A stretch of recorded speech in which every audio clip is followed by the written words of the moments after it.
Carole, 1937, Dallas, Texas. This city has changed a little bit, hasn't it?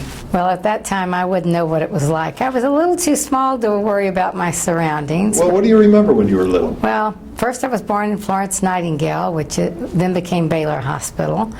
And then I first remember, I guess I was about 3 years old, taking dancing lessons and doing a recital. And after that, I remember going to grade school, and we were born and raised in the Park Cities. And I remember on my grade school days, I went to Bradfield. It was a small school on Mockingbird. We lived on Larchmont, when the last street north at that time was Lover's Lane. Wow, wow, yeah. It's changed a little bit now, hasn't it? Just a little bit. Tell me about your grandparents. What do you remember about them? Okay, I knew both sets. Well, one grandmother in St. Louis I knew. My grandfather had passed away previously. My father was the youngest of 7 siblings. His oldest sister was 22 when he was born. Wow. So it seemed like every 4 years there was a baby being born. And my grandparents were refugees. They fled from Germany. My grandfather was from Vilnius, Lithuania. And he went to study as a rabbi in Germany. And the German Jewish families housed the Lithuanian young men who came to study. Mm-hmm. Well, then the war was going to come, things were looking bad, and also he fell in love with the daughter of the home where they were housing him. And that was a no-no. Jewish people that were of German descent did not marry below them. So they decided they would leave and come to the United States, which they did, and they came to the States and ended up in St. Louis. My grandmother had 2 brothers there. Her maiden name was Meyerson. And there was the good brother and the bad brother, which is always the story. The bad brother, she was disowned. There was no way in the world that she was going to get any help from him. But the good brother helped her and would see her on the sly and give her extra money because my grandparents were extremely poor. My grandfather owned a little cigar shop, and he still continued being a rabbi. But my father used to tell me the story when he was bar mitzvahed. As soon as it was over, he had to go work at the cigar store because they needed the money. He also was a runner for all the mobsters in St. Louis, and he grew up there. And he was telling me this in his 90s, that all of his friends that he ran around with all joined the mob. He was the only exception. And of course, they were all murdered during that time. Did he ever tell you any of the mobster names, anybody we'd recognize? I'm sure they were people you would recognize. They meant nothing to me. Yeah. And what about your grandparents now on the other side? My great-grandfather came over from Europe. He wanted to settle here so he could bring his family over. He left a wife, a daughter, and 2 young sons. And he was one of the peddlers that started out going place to place, finally got a wagon. Once he got his wagon, he then became, very affluent in the eyes of many of the women. And he was a gigolo. He had a lady friend in every single little town that he stopped in. So he was always well taken care of and had a lot of food and a lot of loving, I'm sure. And then times changed. My great-grandmother in Europe passed away, and the daughter, who was then 12, and a little boy 5 and a little boy 3 were sent to the U.S. to be with their dad. Surprise! They got here, they couldn't find him. So I'm very much indebted to the Salvation Army. The Salvation Army in those days took them in, fed them, housed them until they could find the father. And also in the olden days, you would, if there was a single sister, you would marry her to take care of the children, which is what he did. So he was still apparently a gigolo, but he did remarry and have Aunt Bella take care of the kids and raise them. So now, how did the kids come here? Did they come by themselves? They came by boat, by themselves. And how old were they again? 12, 5, and 3. What year was it now when they came by themselves, the kids? I am guessing in the 1800s. Late 1800s? Late 1800s. Okay. And so when they arrived, they went to the Salvation Army, took them in. That's right. I didn't even realize the Salvation Army was around in those years. But because of the Salvation Army, that's why I'm here. Because they were able to survive and live until they could find their father. When they found their father, he was settled in Fort Worth, so that's where they settled. Was this a surprise to him when they showed up at the door? Oh, yes. I don't think he thought he was ever going to see that family again. So it was a very interesting situation. My grandmother grew up in Fort Worth then with her brothers. She married my grandfather, who also came from Lithuania, and they eventually opened a men's clothing store in Fort Worth, and also ladies ready-to-wear. Then they started buying property, and then the Great Depression hit, and they lost the majority of everything during the Great Depression. And her brothers both went into the oil and gas business and became extremely well-to-do. So it's the real American story, how someone with the poverty level comes in and was self-taught that they can amount to something. My grandmother never finished any high school education, but she was an avid reader, and whenever she wanted to know something, she would go to the library. So after they were married, they eventually moved to Dallas to open a business with my father, who had met my mother on New Year's Eve, married her January 24th, and they stayed married for 63 years. And they came to Dallas, and she decided she wanted to build a home in Highland Park, so she went to the library and studied architecture and learned everything she could about it so that she would know to tell the men what to do, when to do it, and why they were doing it. Now, what brought them to Dallas? Well, she married my father, who had moved to Dallas. Okay. And Fort Worth at that time wasn't that far away, but it was still an hour or an hour and a half drive because the roads weren't good. So they decided to move here, and my grandfather sold his store, went into business with my father in the textile business, and he stayed in that until he passed away. Now, what did you do for fun as a little girl? What was your typical day? My typical day was, we knew nothing about what anyone else had. Everybody was friends. If you were friends, no matter if someone's father owned a major company or you didn't have a lot of money, it was a different world back then. You could leave the house in the morning, not come home till dinner time. There was no air conditioning, so we had fans going, and I remember when my grandmother got a water cooler fan in her house. I mean, that was just unbelievable. And then I was the first one. They put a big carrier unit in my bedroom when I was about, I guess 11 or 12 years old, and that would cool most of the upstairs of our house. And then downstairs we had another one. I remember when we got the first TV in the neighborhood, and it was a projection TV. That meant that it was flat like a table, and you would lift it up, and it was an enormous screen. Everyone in the neighborhood came over. What were those TV shows you were watching back then? Of course, Ed Sullivan. That was the main one. But what was really interesting, they had a lot of wrestling on, and my grandfather and his best friend loved wrestling. So they would get so excited and be sitting forward in the chairs, they would fall out of the chairs when somebody was getting grabbed. Yeah. Now, World War II came along when you were a little girl. Yes. Did that affect your family at all? It affected my family because my father kept his business open, but he went to work in the war plant, and my mother ran the business. So basically, the thing I remember most about the war is my parents were air raid wardens. Right. And I know most people have no idea what an air raid warden is. They would put on their heavy helmets, turn out all the lights in all the neighborhood, and they would patrol the streets. Now, what were they actually looking for What back they were then? actually looking for, in case bombers came over, they would make sure that the lights were out and they didn't see something that they would want to hit. Gotcha. Now, your brother was older than you, but still not old enough, though, to be in the service. He's 2.5 years older than I am. Okay. And so he was a little boy. we were all small. You had a story about your Aunt Celia. She worked for a lot of different organizations, bringing in the refugees from, I guess it was any place, but mainly, I guess, from Germany and from all over Europe. And she brought them in through South America with Sao Paulo was first named as a city. It was that far back. She also helped bring people in through Galveston. She was also the one that was working to bring the ship in that they wouldn't let land, and eventually everyone died on the ship because they were sending them back. I also have another aunt. Her name is Malka. Her husband worked for the State Department for the State of Israel, and they were very involved over there. But interestingly enough, he was an atheist. What high school did you go to? Went to Highland Park High School. Actually, I was born and raised in Highland Park, went to Bradfield, then the junior high, then the high school, and I was very active in BBG. In the years that I was growing up, AZA and BBG were very big. They did not have names then. I was president of the Chapter 300, which then became Jennie Zesmer. And then a strange thing happened. My son married. He married Sharon Levine, whose grandmother was Jennie Zesmer. So it's funny how things work out. Yeah. Now, were you dating in high school? Oh, Yes. In those days you dated, you didn't go in groups. Oh yes, we all went out to Luann's to dance over on Greenville, and I mean, it would be something major if somebody had a bear, but that wasn't me.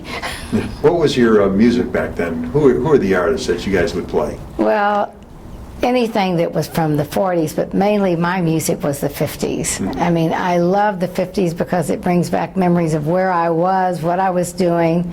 So it was every group that was in the 50s. Now, the Jewish community became important to you. How have you seen it evolve in Dallas? Well, it's totally different. When I grew up, we went to Temple Emmanuel.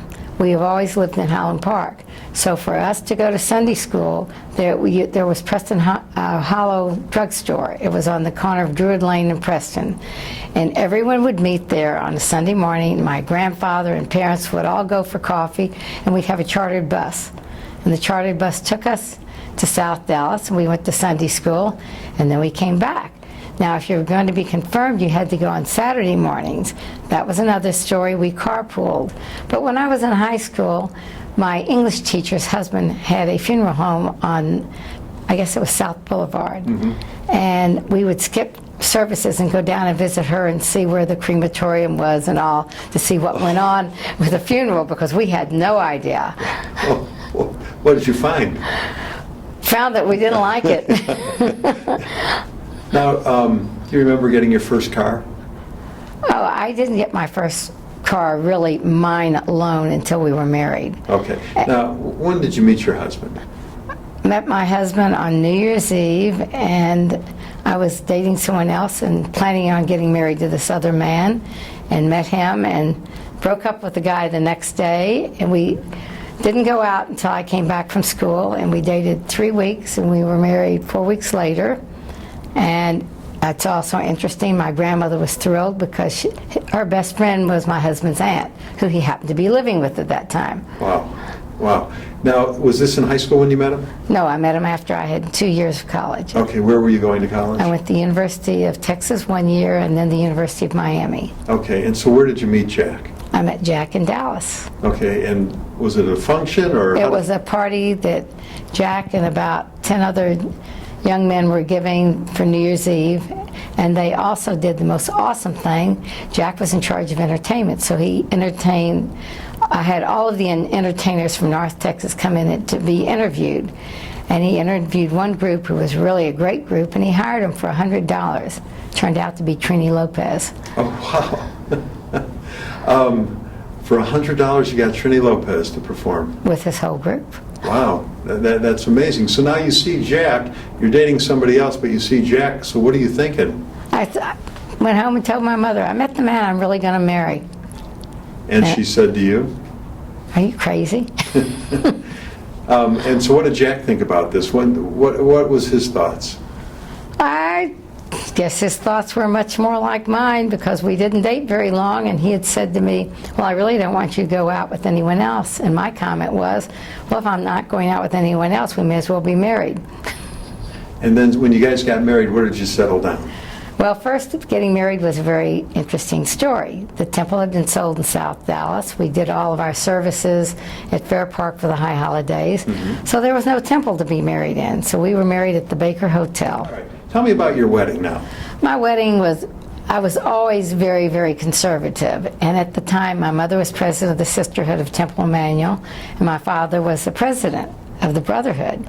And if I had had a big wedding, we would have had a lot of people that I didn't know, and they didn't know me. So my parents gave me a choice. And they said, would you like a small family wedding? We'll give you a new car. Or would you like a big wedding? Well, I wasn't any dummy. I took the car. Now, so that was your first car That was that my you had first mentioned. car. What kind of car was that? We had the neatest car. It was a Plymouth convertible with long tails on the back, and it was a first push button. It didn't have a gear shift. You pushed the buttons, but it didn't always work. If you pushed the buttons, it went all the way in, so it was always seeming to be somewhere in the shop. Now, what year did you guys get married? We were married in 1956. Okay, now, had you finished school, or? No, I got my MRS. Okay. Okay, so did you become a stay-at-home mom, or did you go to work? No, I went to work. Okay. I've worked my entire life. I worked with my parents for 20 years, I was office manager of our textile company, also over the other girls in the office, did all the bookkeeping, sold, learned how to fix machines.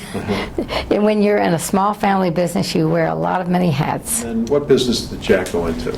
Jack owned the ladies' ready-to-wear store in Preston Center when Preston Center first opened many, many moons ago, and it was for large-size women. And there weren't many stores that catered to large-size women, and he had every banker's wife, everyone that was a little bit oversized. They could really find neat things there. So he was very busy with these women, and the woman whose family owned the Dallas Morning News, Ann Dealey Jackson, would come in, lift her skirt over her head and yell, "I'm dressed from head to toe by Jacques." How has Dallas changed over the years? Well, the difference in Dallas now is the majority of people have moved north.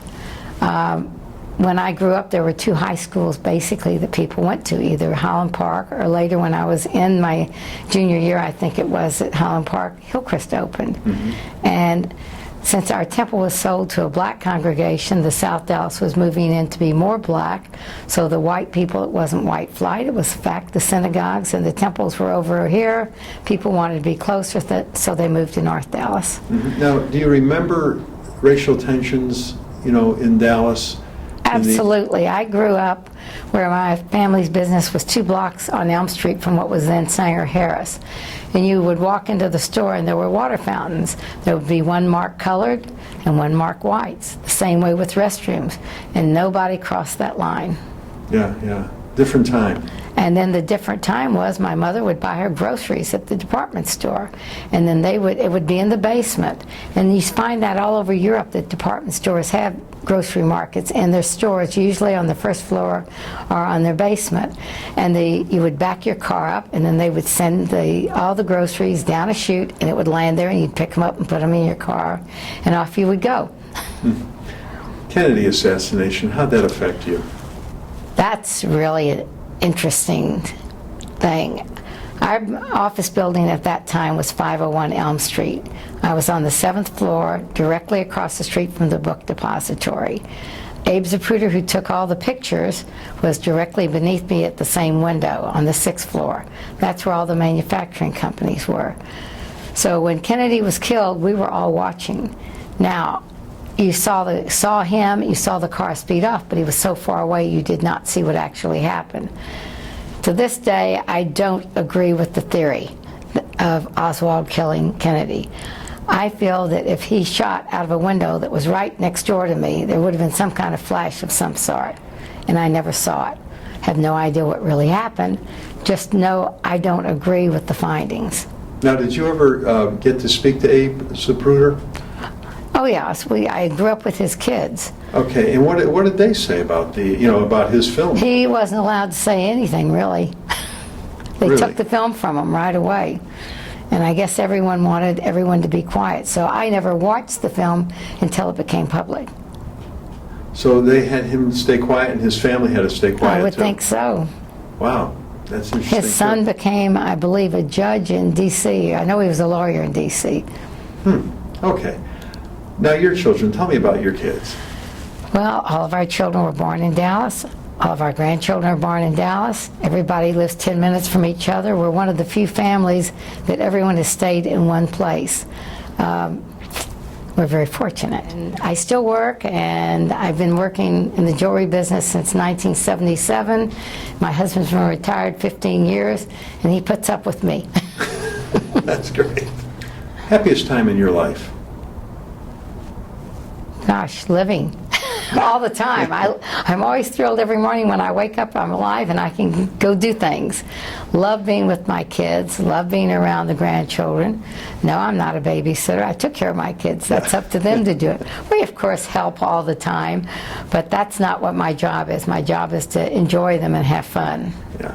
Now, we mentioned the Kennedy assassination, but in your lifetime there's been so many momentous occasions on the national scene, some good, some not so good. Of course, the moon landing, something good in '69. Yes. You lived through World War II, of course, the tragedy of 9/11. Is there something else that really affected you or your family? Well, I will go back to Kennedy. My parents were going to Europe, and they had on their baggage tags, Dallas, Texas. And when people would see that on their tags in the airports or else in the hotels, they booed them. They were really against anyone that was from Dallas, and it was really tough to go abroad at that time. Well, how did that make you feel when you found that out, being in Dallas? The same way that racism makes me feel. Very sad. Because nobody is responsible for anything, and everybody is the same as everyone else. But there's always someone looking for someone to make them look smaller, just to give that person an inch of feeling better. Now, the Jewish community in Dallas has really grown. Do you have any advice for the community itself as a whole? Well, not really advice, but what's interesting is that when I grew up, almost every Jewish family knew everybody. There were 10,000 Jews at that time. And people went to the J over in South Dallas, but it certainly didn't get the action it gets over here. Today, the Jewish congregations, I think, are wonderful. There's many, many of them. I find the assimilation is terrific at the J, because my granddaughter's best friend went all through the J with her, belongs to the tumbling and gymnastics, and they're not Jewish. It should not make a difference who or what you are. You should just be the person you want to be. Now, Carole, you have 3 kids, 7 grandkids. What advice do you want to leave to those grandkids and the next generation? Do as to others as you want done to you. That's great. You did a great job.